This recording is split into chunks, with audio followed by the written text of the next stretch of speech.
This year, due to COVID, most 4th of July plans were postponed until next year. With this front of mind, Mel and I were getting restless and decided we needed to get out of the cities. Mel, being the better planner and enthusiastic outdoorswoman, suggested the BWCA, that is, the Boundary Waters Canoe Area. Being that Ely is a 4-hour drive from the cities, we decided to drive up the evening before we were to start in the BWCA.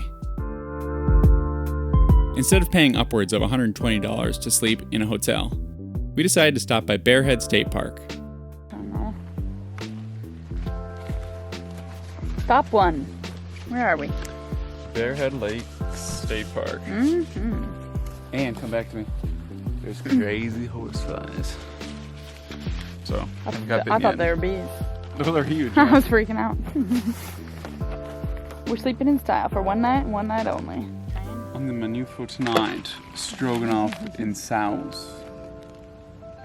Sure. A la Backpackers Pantry. Hola. No, a la. I know. Like a la carte. If you have the right equipment, setup and teardown becomes a breeze, so we weren't too concerned with the extra work of staying at a state park for a single night. It was also the only fire we would be able to have, as the BWCA put a fire ban in place 2 days before our trip was to start.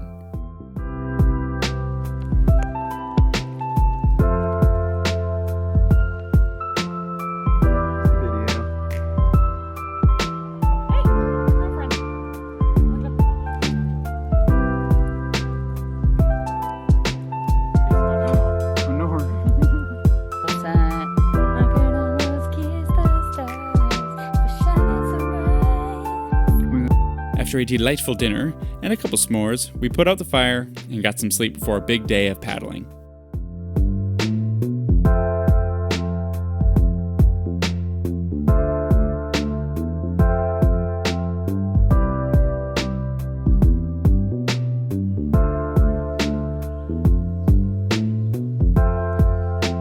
After a quick campsite teardown and cavity fighting session, we got in the car and drove to Ely.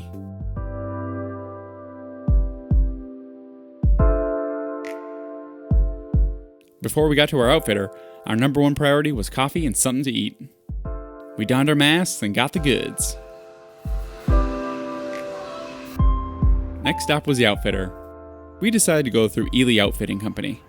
When we were initially looking for potential routes, Ely Outfitting Company had exceptional customer service and had every answer to all of our questions. After a quick canoe tie-down tutorial, we were on our way to Snowbank Lake.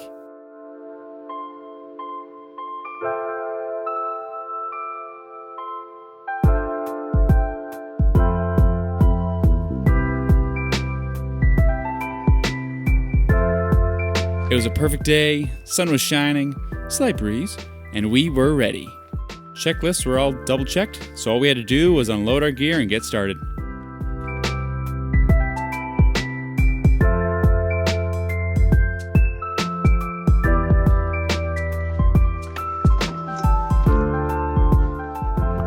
Careful, forward. There you go. Hello. I'll let myself explain what not to do on your first portage. One tip. Don't use your hiking backpack and try to portage a canoe at the same time. It was hell. After we let ourselves know it was okay to make a couple easier trips versus one grueling trip, the rest of the trip got much easier. On to more paddling. As we paddled across Disappointment Lake, which was definitely not a disappointment, we got a little worried as all the campsites we had planned on staying at were already occupied. As we got to the end of the lake, there were only 2 possible campsites left. And fortunately, one of those was open. So we unloaded the canoe and set up camp. After a solid morning of paddling, it felt really good to be on solid ground, setting up our site, where we'd spend the next 3 days.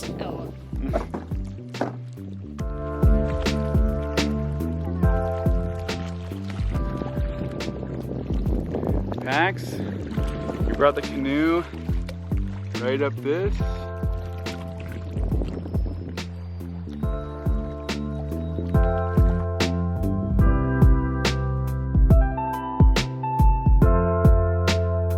As the high for the day was 95 degrees, we definitely made use of the perfect water for a swim and then hung around in the shade.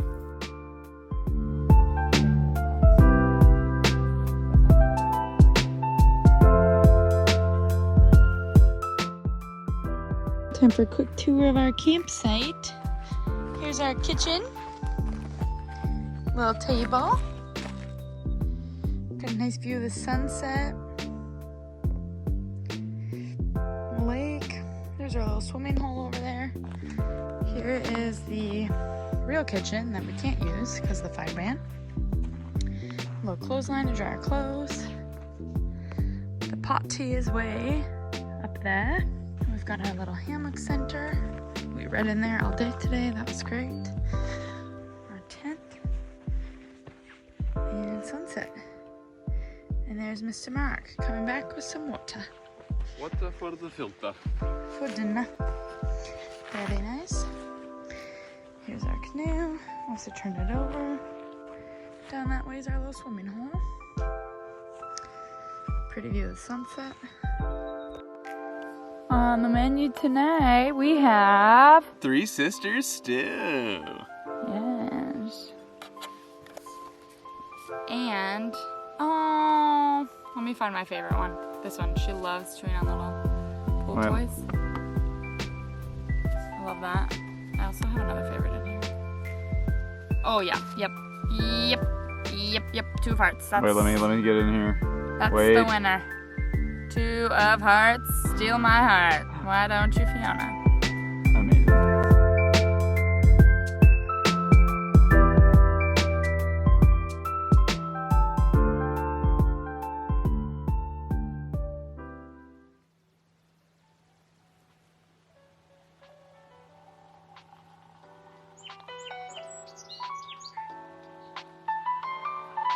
Good morning. I love you.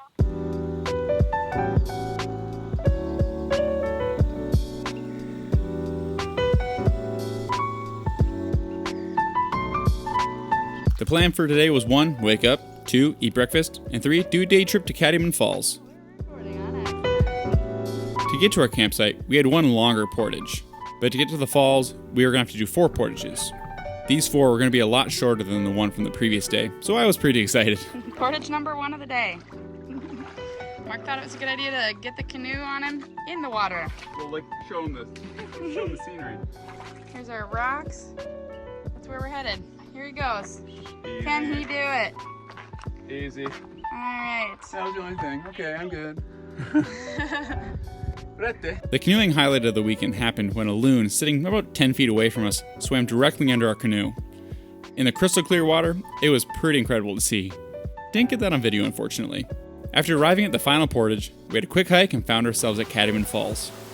If you're staying anywhere near Disappointment Lake, or Canon Falls for that matter, I definitely recommend going to see them. It was a perfect day trip from Disappointment Lake.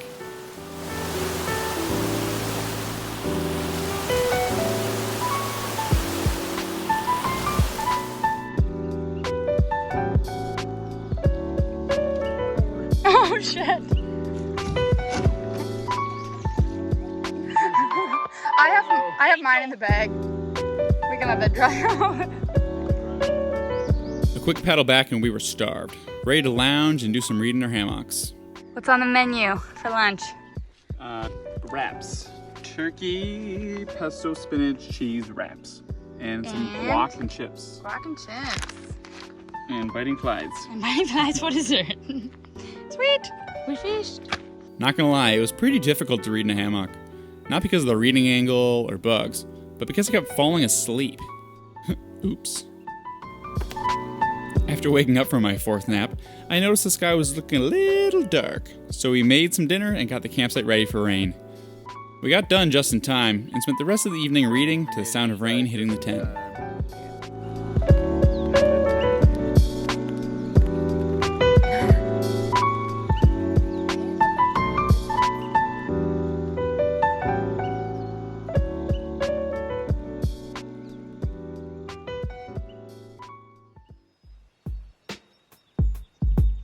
This was really the perfect way to spend the 4th of July weekend. And don't get me wrong, I love a good 4th of July get together at the lake, but for 2020, this was a solid solution.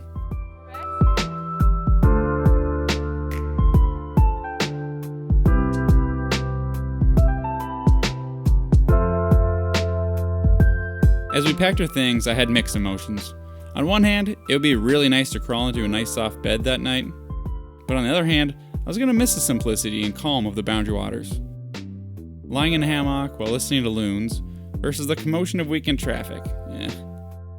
With everything going on in the world, I think it's even more important now to get outside, enjoy nature, and really get a good reset. That doesn't mean you need to be in a canoe, but go for a walk to the park, hop on your bike. Just find a good way to get some vitamin D.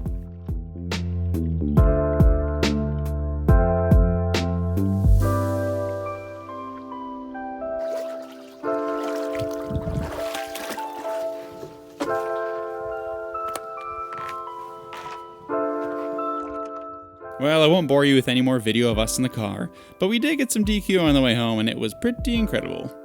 Until next time, I appreciate you watching.